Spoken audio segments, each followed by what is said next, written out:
যোগ্য শিক্ষকদের চাকরি বাঁচানোর দায়িত্ব সরকারের, ঘোষণা মুখ্যমন্ত্রীর। বিজেপির কালীঘাট অভিযান ঘিরেই ধুন্ধুমার, আটক লকেট চট্টোপাধ্যায়। কেউ স্কুলে যেতে বারণ করেনি, শিক্ষকরা স্কুলে যান, চাকরিহারাদের সমাধান দিলেন মুখ্যমন্ত্রী। আরো দামি পেট্রোল ডিজেল, কত বাড়লো দাম? বিরোধী দলনেতার কাছে দরবার চাকরিহারাদের একাংশের, আইনি সাহায্যের আশ্বাস শুভেন্দুর। অযোগ্যদের নিয়ে কি করা হবে জানিয়ে দিলেন মুখ্যমন্ত্রী।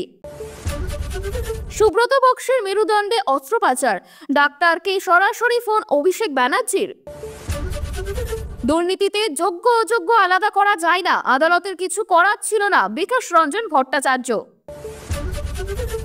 আজ সিবিআইয়ের জন্যই যোগ্যরা বুক বাজিয়ে বলতে পারছেন তারা যোগ্য, শুভেন্দু। উপরাষ্ট্রপতি ভবনের রূপকিনী, বিনোদিনীতে মুগ্ধ সস্ত্রীক জগদীপ ধনকর। এতক্ষণ শুনছিলেন সংবাদ শিরোনাম, এবার বিস্তারিত। বেঁচে থাকতে তিনি যোগ্য শিক্ষকদের কারো চাকরি কেড়ে নিতে দেবে না। নেতাজি ইন্ডোর স্টেডিয়ামে চাকরিহারা শিক্ষকদের সামনে এই দাবি করলেন মুখ্যমন্ত্রী মমতা বন্দ্যোপাধ্যায়। তার দাবি, যোগ্য শিক্ষকদের চাকরি বাঁচানোর দায়িত্ব রাজ্য সরকারের।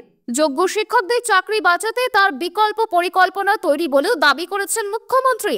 মমতা বলেন, আমার প্ল্যান ABC সব তৈরি, আপনারা নিশ্চিন্তে থাকুন, ভরসা রাখুন, মাথার উপরে আমরা আছি, কারোর প্রতি কোনো অবিচার হবে না, এটা আমি কথা দিয়ে গেলাম।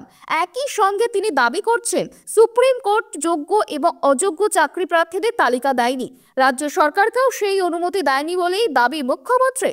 সিবিআইয়ের দেয়া তথ্য অনুযায়ী আদালতের রায় দিয়েছে বলে দাবি করেছেন মমতা বন্দ্যোপাধ্যায়। রায়ের আরো সুস্পষ্ট ব্যাখ্যা চেয়ে রাজ্য সরকার সুপ্রিম কোর্টে আর্জি জানাবে বলেও জানিয়েছেন মুখ্যমন্ত্রী। ততদিন পর্যন্ত চাকরিহারা শিক্ষকদের স্কুলে গিয়ে স্বেচ্ছায় পড়ানোর পরামর্শও দিয়েছেন মুখ্যমন্ত্রী। সুপ্রিম কোর্টের কাছে রাজ্য সরকার যোগ্য এবং অযোগ্যদের তালিকা চাইবে বলেও জানিয়েছেন মুখ্যমন্ত্রী। বিজেপির কালীঘাট চলো অভিযানে আটক লকেট চট্টোপাধ্যায়। বিজেপি যুব মোর্চার কালীঘাট অভিযান ঘিরে ধুন্ধুমার কলকাতার এক্সাইড মোড় চত্বর। পুলিশের বাধা অমান্য করে বিজেপি নেতৃত্ব কর্মী সমর্থকরা এগোতে চেয়েছিলেন, তার থেকেই শুরু হয় চরম উত্তেজনা। পুলিশ কর্মীদের সঙ্গে ধস্তাধস্তির অভিযোগ ওঠে বিজেপি কর্মী সমর্থকদের বিরুদ্ধে।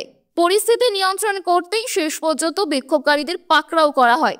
বিজেপি নেত্রী লকেট চট্টোপাধ্যায়কেও আটক করা হয় বলেই জানা যাচ্ছে। এদিন বিক্ষোভকারী বিজেপি কর্মীদের পুলিশ বাধা দিলেই শুরু হয়েছে ধস্তাধস্তি। কার্যত রণক্ষেত্র হয়ে ওঠে ওই এলাকা। পুলিশের সঙ্গে ধুন্ধুমার শুরু হয়। বিজেপির উপস্থিত ছিলেন লকেট চট্টোপাধ্যায় সহ একাধিক নেতৃত্ব। এদিন একদিকে মুখ্যমন্ত্রী চাকরিহারাদের সঙ্গে বৈঠক করেন, আর একদিকে কালীঘাট চলো অভিযান বিজেপির। পুলিশ বিজেপি কর্মীদের আটকানোর চেষ্টা করলে পুলিশের সাথে বিক্ষোভকারীদের শুরু হয় ধস্তাধস্তি। নিমেষে শুরু হয়ে যায় বিক্ষোভ।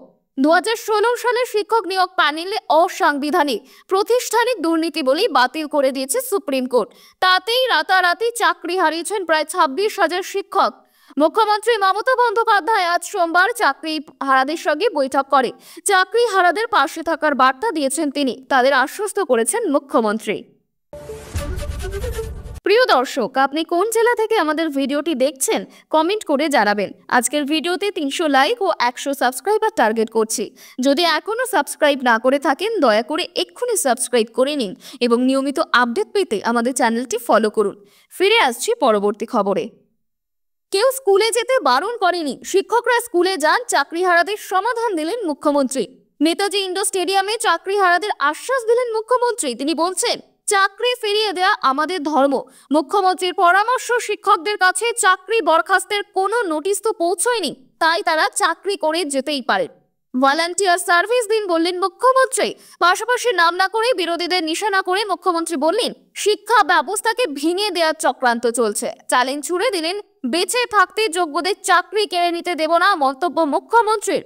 মুখ্যমন্ত্রী জানিয়ে দেন, যদি আইনি পথে সুপ্রিম কোর্টের দ্বারস্থ হওয়ার পরও শিক্ষকদের চাকরি না থাকে তখন কি করব তা তার মাথায় আছে। এই যোগ্য শিক্ষকদের চাকরি কোনোভাবেই যাবে না, নেতাজি ইন্ডোর স্টেডিয়ামের সভায় মমতা বন্দ্যোপাধ্যায় জানিয়ে দিলেন। এবার যোগ্য শিক্ষকদের ন্যায্য দাবি নিয়ে আইনি পথে এগোবে রাজ্য, আর তার জন্য আইনি সহায়তা দেবে রাজ্যই। সুপ্রিম কোর্টে তাদের হয়ে লড়বেন অভিষেক মনু সিংঘভি, কপিল সিব্বল, রাকেশ দ্বিবেদী, কল্যাণ বন্দ্যোপাধ্যায়, প্রশান্ত ভূষণের মতো আইনজীবীরা। রাজ্য সরকার যোগ্যদের সমর্থনে আইনি লড়াই চালাবে। মুখ্যমন্ত্রী প্রশ্ন রাখলেন, কোর্টের কাছে জানতে চাইবো চাকরিরত শিক্ষকদের ছাড়া কি করে স্কুল চলবে, প্রশ্ন মুখ্যমন্ত্রীর। ফের বাড়ল পেট্রোল ডিজেলের দাম। পেট্রোল ডিজেলের 2 টাকা এক্সাইজ ডিউটি বাড়ালো সরকার। ভারতে পেট্রোল এবং ডিজেলের দাম বাড়তেই চলেছে, কারণ সরকার উভয় জ্বালানির উপর প্রতি লিটারে 2 টাকা করে আবগারি শুল্ক বাড়িয়েছে। আজ কলকাতায় পেট্রোলের দাম প্রতি লিটার 103 টাকা 94 পয়সা এবং ডিজেলের দাম লিটার প্রতি 91 টাকা 82 পয়সা। নয়াদিল্লিতে পেট্রোলের দাম প্রতি লিটার 94 টাকা 72 পয়সা। মুম্বাইতে পেট্রোলের দাম 104 টাকা 21 পয়সা। একই সময়ে চেন্নাইতে পেট্রোলের দাম প্রতি লিটারে 100 টাকা 75 পয়সা। মার্কিন প্রশাসনের পারস্পরিক শুল্কের ফলে বিশ্বব্যাপী বাণিজ্য যুদ্ধের আশঙ্কায় যখন বিশ্বব্যাপী অপরিশোধিত তেলের দাম নিম্নমুখী রয়েছে, সেই আবহে পেট্রোল ডিজেলের দাম বাড়ছে। এই মূল্য বৃদ্ধির ফলে ইতিমধ্যেই মুদ্রাস্ফীতির আশঙ্কা আছে। দেশের ভোক্তাদের উপর প্রভাব ফেলবে বলেই মনে করছেন ওয়াকিবহাল মহল। পরিবহন ও পণ্যের দাম বাড়িয়ে দিতেই পারে এই পেট্রোল ডিজেলের মূল্য বৃদ্ধি। আরও দাম পেট্রোল ডিজেলের প্রতি লিটারে 2 টাকা করেই বাড়ছে। এক্সাইজ ডিউটি কার্যত দেশে ফেরিয়ে দামই পেট্রোল ডিজেল। শুভেন্দু অধিকারীর সঙ্গে সাক্ষাৎ চাকরিহারাদের। রাজ্যের বিরোধী দলনেতার কাছে আইনি সাহায্যের আর্জি জানান তারা। পাশে থাকার আশ্বাস দেন শুভেন্দু। অবশ্য সোমবার নেতাজি ইন্ডোরে সভায় চাকরিহারাদের পাশে থাকার কথা বলেছেন মুখ্যমন্ত্রী মমতা বন্দ্যোপাধ্যায়। প্রাণ থাকতেই কারো চাকরি যাবে না বলেই আশ্বাস দিয়েছেন তিনি। চাকরিহারাদের উদ্দেশ্যে শুভেন্দু বলছে যে সেবা স্বেচ্ছাশ্রম দেবেন না, এরা সিভিক টিচার হবেন না, আপনারা আইনজীবী ঠিক করুন, টাকা লাগবে না, আমরা বিজেপি এমএলএরা টাকা দেব, 1 মাসের বেতন দিয়ে দেব। 16 বার শুনানি হচ্ছে, যোগ্যদের তালিকা দিলে এই দৃশ্য দেখতে হতো না। রাজ্যের বিরোধী দলনেতার দাবি, নেতাজি ইন্ডোরে বেশিরভাগ চাকরিহারা ঢুকতে পারেননি, কারোর বক্তব্যই শুনতে চাননি মুখ্যমন্ত্রী। শুভেন্দুর হুঁশিয়ারি, আগামী 15 এপ্রিলের মধ্যে যোগ্যদের তালিকা সুপ্রিম কোর্টে পেশ করতে হবে, না করলে আগামী 21 এপ্রিল পতাকা ছাড়া লক্ষ মানুষ নবান্নের দিকে যাবে। আমাদের ডাকলে পতাকা ছাড়া নবান্নের সামনে যাব, বিক্ষোভ সমাবেশ করব, জেলে যেতে হলে যাব। উল্লেখ্য, সুপ্রিম কোর্টের এক কলমের আঁচড়ে চাকরিহারা প্রায় 26,000 শিক্ষক অশিক্ষক কর্মী। আদালতের রায়ের পরে রাজ্য জুড়ে চাকরিহারাদের হাহাকার। তাদের বিকল্প দিশা দেখাতে নেতাজি ইন্ডোরে চাকরিহারাদের সমাবেশে যোগ দিলেন মুখ্যমন্ত্রী মমতা বন্দ্যোপাধ্যায়। চাকরিহারাদের পাশে দাঁড়িয়ে আইনি পথে লড়াইয়ের বার্তা দেন। অযোগ্যদের নিয়ে কি করা হবে জানিয়ে দিলেন মুখ্যমন্ত্রী তিনি বলছেন, আগে আমাকে যোগ্যদেরটা ঠিক করতে দিন, তারপরে আমি অন্য কথা বলবো, আমি আবার ডাকবো, আগে যোগ্যদেরটা হয়ে যাক, বাদবাকি যারা থাকবেন, যাদের অযোগ্য বলা হচ্ছে তাদের বিরুদ্ধে কি কি প্রমাণ আছে আমি দেখব। সত্যি যদি এভিডেন্ট প্রমাণিত হয় তারা অযোগ্য, তখন হয়তো আমার কিছু করার থাকবে না ওই ডিপার্টমেন্টে। কিন্তু প্রথম আমাদের করণীয় যোগ্যদেরটা রক্ষা করা, আর দ্বিতীয় কাকে অযোগ্য বলেছে, কেন বলেছে, কি কারণে বলেছে, কি কি কাগজপত্র আছে সবটাই দেখব। তারপরেই তাদের নিয়ে আমি আলাদা করে মিটিং করে আমাদের কথা বলবো। আপনারা নিশ্চিন্তে থাকুন, চিন্তা করবেন না, যোগ্য ও অযোগ্যদের মধ্যে গন্ডগোল লাগাবেন না। এদিন নেতাজি ইন্ডোর স্টেডিয়ামে চাকরিহারা শিক্ষকদের সামনে এমনই বললেন মুখ্যমন্ত্রীর আরো বার্তা, আমি এটাই বলবো, নিশ্চিতভাবে আপনারা বাচ্চাদের শিক্ষা দিন, বাদবাকি যারা আছেন তাদের সঙ্গেও পরে কথা বলবো, তাদের কথা শুনবো, প্রথমে আমাদের তদন্তটা করতে দিন। শুনুন, পথ যখন হারিয়ে যায় তখন নতুন পথ একটা খুঁজেই পাওয়া যায়। আমরা ক্লারিফিকেশন চাইবো, আইনের ধারা অনুযায়ী কাজ করব, আইন মোতাবেক কাজ করব। কারো চাকরি যাওয়াটা আমাদের ধর্ম নয়, চাকরি ফিরিয়ে দেয়া, চাকরি করে দেওয়াটা আমাদের ধর্ম। আশা করব শিক্ষক শিক্ষিকারা যেমন ভাবে কাজ করছেন তেমন ভাবেই কাজ করবেন, তাদের যেন কোনো অসুবিধা না হয়। শিক্ষক না হলে আমার শিক্ষা ক্ষেত্রটাও ভেঙে পড়বে, বাচ্চারা পড়াশোনা করতে পারবেন না। অনেকে খাতা দেখছেন, তারা খাতা দেখতে পাচ্ছেন না।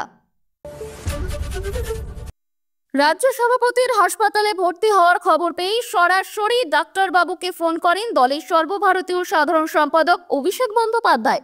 অ্যাপোলো হাসপাতালে সুব্রত বক্সির মেরুদণ্ডে অস্ত্রোপচার করছেন ডক্টর সঞ্জয় বিশ্বাস। তিনি মিনিমালি ইনভেসিভ স্পাইন সার্জারির ব্যাপারে বিশারদ। তাকে ফোন করে অভিষেক বলছেন, উনি 2 দিন পরেই বলবেন তৃণমূল ভবনে যেতে হবে, এই কাজ রয়েছে ওই কাজ রয়েছে, কিন্তু কোনো কথা শুনবেন না, সম্পূর্ণ সুস্থ না হলে বক্সি জেঠুকে ছাড়বেন না। কালীঘাটের ঘনিষ্ঠ এক নেতার কথায় রাজ্য সভাপতির অসুস্থতার খবর পেয়ে সাধারণ সম্পাদক ফোন করেছেন। এর মধ্যে কোনো অস্বাভাবিকতা নেই বা রাজনীতি নেই, এটা ঠিক, কিন্তু এও স্পষ্ট অভিষেক ও সুব্রত বক্সির মধ্যে একটা বোঝাপড়া তৈরি হয়েছে। অভিষেককে নবীন নেতা বলে দেগে দিয়ে অনেকেই মমতা বন্দ্যোপাধ্যায়ের কাছে অনুযোগ করার চেষ্টা করতেন এবং নিজেদের পদ বাঁচানোর চেষ্টা করতেন, কিন্তু দলের প্রবীণ ও নিষ্ঠাবান নেতা সুব্রত বক্সির সঙ্গে আস্থা ও আন্তরিক সম্পর্ক গড়ে তুলে একাংশের সেই চেষ্টাতে এখন জল ঢেলে দিয়েছেন এবং ক্রমশ এও স্পষ্ট হয়ে যাচ্ছে যে তৃণমূলের অভ্যন্তরীণ রাজনীতির গতিশীলতা এই দুজনে মিলেই এখন স্থির করবেন, যা খুব ইন্টারেস্টিং হয়ে উঠতে পারে। সোমবার নবান্নে সাংবাদিক বৈঠক করে মুখ্যমন্ত্রী মমতা বন্দ্যোপাধ্যায় বলেছিলেন 26,000 চাকরি যাওয়ার নেপথ্যে অন্যতম নাটের গুরু হলেন বিকাশ রঞ্জন ভট্টাচার্য। মুখ্যমন্ত্রী এখনো যখন যোগ্যদের চাকরি দেওয়ার উপায় সন্ধান করেছেন, তখন শনিবার বিকাশবাবু স্পষ্টভাবে জানিয়ে দিলেন দুর্নীতি মানে দুর্নীতি, তাতে যোগ্য অযোগ্য আলাদা করা যায় না। সিপিএম নেতা বিকাশ রঞ্জন ভট্টাচার্য এদিন তিনি বলছেন গোটা নিয়োগ প্রক্রিয়াটাই দুর্নীতিগ্রস্ত। প্রক্রিয়া যখন জন্ম থেকে দুর্নীতিগ্রস্ত হয়, তখন তার ফসল হিসেবে কে যোগ্য কে অযোগ্য তা নির্ণয় করার কোনো দরকার নেই। সাংবিধানিক দৃষ্টিভঙ্গি থেকে সেই প্রয়োজনও পড়ে না। বিকাশবাবুর কথায় আদালত বারবার বলেছে যে পদ্ধতিতে নিয়োগ হয়েছে সেই পদ্ধতিটাই ভুল, তাতে জালিয়াতি হয়েছে। সুতরাং সেই জালিয়াতির ফাঁদে যারা জড়িয়ে পড়েছেন তাদের মধ্যে কে যোগ্য কে অযোগ্য সেটা বাছাই করা আদালতের দায় নয়। বিকাশ রঞ্জন খোলসা করে বুঝিয়ে দেন, একমাত্র রাজ্য সরকার যদি প্রথমেই বলতো যে তাদের ভুল হয়ে গেছে, আমরা স্বচ্ছভাবে নিয়োগ করব, তাহলে এই সমস্যাই তৈরি হতো না। আজকে যে মানবিকতা দুঃখের কথা উঠছে, চাকরিহারাদের কেউ কেউ আত্মহত্যা করার চেষ্টা করছেন, এর জন্য সম্পূর্ণ দায়ী রাজ্য সরকার। রাজ্য সরকারের ভূমিকা অভিভাবকদের মতো সাংবিধানিকভাবে যে ভূমিকা পালন করা উচিত সেটা তারা পালন করেননি। তারা দুর্নীতিটাকে লালন করতে চেয়েছেন। এখানে তো আদালতের কিছু করার নেই। আজ সিবিআইয়ের জন্যই যোগ্যরা বুক বাজিয়ে বলতে পারছেন তারা যোগ্য। নেতাজি ইন্ডোর স্টেডিয়ামে দাঁড়িয়ে মুখ্যমন্ত্রী যখন বাড়িবার সিবিআই তদন্তকে কাঠগড়ায় দাঁড় করিয়েছেন, তখন বিধানসভার বাইরে দাঁড়িয়ে শুভেন্দু অধিকারী বললেন রাজ্য ও এমআর নষ্ট করেছে। গাজিয়াবাদ থেকে সিবিআই ও এমআর পুনরুদ্ধার করে প্রকাশ করার ফলেই যারা বঞ্চিত যোগ্য তারা বুক বাজিয়ে বলতে পারছেন যে তারা যোগ্য। না হলে অর্থনৈতিক বিপর্যয়ের সঙ্গে সঙ্গে সামাজিক বিপর্যয়ও নেমে আসতো। সিবিআইয়ের হার্ড ডিস্কের জন্যই শুভেন্দুর অভিযোগ পার্থ চট্টোপাধ্যায়কে দিয়ে এসএসসির অটোনমি বডি শেষ করা হয়েছিল। শুভেন্দু বলেন এসপি সিনহার নেতৃত্বে মন্ত্রীর ওএসডি ডব্লিউবিসিএস অভিজিৎ বাবুকে সিলেকশন কমিটিতে ঢুকিয়ে এসএসসির অটোনমি বডি শেষ করেছেন। শুভেন্দু বলেন সুপ্রিম কোর্টের প্রধান বিচারপতি 16 বার শুনানি হয়েছে, সব স্টেট হোল্ডারদের বলার সুযোগ দিয়েছেন। তিনি কোটি কোটি টাকা খরচ করে অযোগ্যদের বাঁচাতে যোগ্যদের বলি দিয়েছেন। 16 বারে একবারও যোগ্য অযোগ্য তালিকা দেয়নি। উল্লেখ্য সুপ্রিম কোর্টের রায়ে সিবিআই নথিতে যোগ্য এবং অযোগ্যের ভাগাভাগি রয়েছে। যোগ্যদের পরিচ্ছন্ন তালিকা নিয়ে রিভিউ প্রক্রিয়ায় যেতে হবে। মমতা বলেন যারা যোগ্য তাদের চাকরি নিশ্চিত করার দায়িত্ব সরকারের, কোনো রাগঢাক নেই, আইনি অনুযায়ী যা করার করব, পথের মধ্যেই পথ খুঁজে নিতে হবে। রামকমল মুখোপাধ্যায় পরিচালিত রুক্মিণী মৈত্র অভিনীত বিনোদিনী একটি নটির উপাখ্যান দেখে উচ্ছ্বাসিত উপরাষ্ট্রপতি জগদীপ ধনকর। বাংলা রঙ্গমঞ্চের সম্রাজ্ঞীর জীবন আর লড়াইয়ের গল্প গত 23শে জানুয়ারি সেলুলয়েডে মুক্তি পায়। সিনেমায় অসামান্য অভিনয়ের জন্য প্রশংসা কুড়িয়েছেন রুক্মিণী। বাংলার গণ্ডি ছাড়িয়ে মুম্বাইতেও এই ছবির রিলিজ হয়। এবার বিনোদিনী একটি নটির উপাখ্যান নিয়ে উপরাষ্ট্রপতি ভবনে পৌঁছে গেলেন অভিনেত্রী। সোশ্যাল মিডিয়া পেজে রুক্মিণী জানিয়েছেন দেশের উপরাষ্ট্রপতি জগদীপ ধনকরের আমন্ত্রণে বিনোদিনী একটি নটির উপাখ্যান ছবিটি প্রদর্শিত হয়েছে দিল্লির উপরাষ্ট্রপতি ভবনে। বড় পর্দায় 75 দিন অতিবাহিত করার রেকর্ড গড়ে বিনোদিনী যাত্রা এখনো অব্যাহত। বিনোদিনী মুক্তির পর থেকে চর্চার শিরোনামে অভিনেত্রী। এবার সস্ত্রীক উপরাষ্ট্রপতির প্রশংসা নিঃসন্দেহে তার অভিনয় ক্যারিয়ারের নয়া পালক জ্বলল। জগদীপ ধনকর ও তার স্ত্রী সুদেশ ধনকরের সঙ্গে ছবি পোস্ট করে অভিনেত্রী লিখেছেন আমি ধন্য, নিজেকে সৌভাগ্যবান মনে হচ্ছে, আমার কৃতজ্ঞতা প্রকাশের ভাষা নেই। ছবিটি দেখে তারা তাদের সুচিন্তিত মতামত ও মুগ্ধতা ব্যক্ত করেছেন। বিনোদিনী দাসের এই প্রশংসা ও সম্মান অবশ্যই প্রাপ্য। উপরাষ্ট্রপতি ভবনে কাটানো এই সন্ধেই আমি আজীবন মনে রাখব। নাট্য সম্রাজ্ঞীর চরিত্র আত্মস্থ করতে অনেক কসরত করতে হয়েছে রুক্মিণীকে, তবে যেভাবে দর্শক সিনেমাকে ভালোবেসেছে তাতে তিনি সত্যি আপ্লুত। এতক্ষণ শুনছিলেন আজকে সেরা 10টি খবর। ফিরে আসবো বিরতির পর। সঙ্গে থাকুন, দেখতে থাকুন কলকাতা পত্রিকা।